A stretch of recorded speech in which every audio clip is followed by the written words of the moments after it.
Right, so first things I always like to jump into first is pricing, because there's no point you watching a full video if you're not expecting to pay anything or you want to see what the free version is.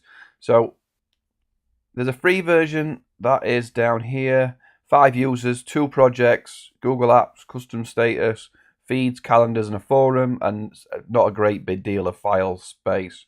Obviously, as you pay, you get a little bit more, £16 a month. Is this on annual? This is yearly, so annually, monthly. 10 users, 5 attached files up to 5 gig, which is quite big. Then you go up to the next level, which is twice as much, but you're getting extra features, and obviously then we go into the further. So what I'm going to show you is the enterprise level of Zoho projects. So I'm not sure exactly what's missing from the free version to enterprise, but what I recommend is Zoho One, which gives you enterprise included. So if you come to z1trial.com, you'll see the link below.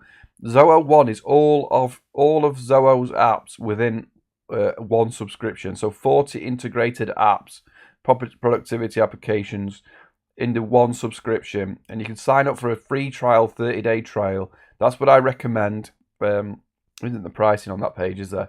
But it's $175 a month for 5 users, or $90 a month for 1 user.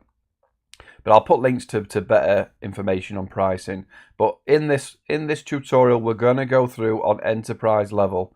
So this is the top tier that we're going to show. But obviously, there's different levels for your business, depending on how many people you need to log in, how many people need to access it, all that sort of stuff, okay?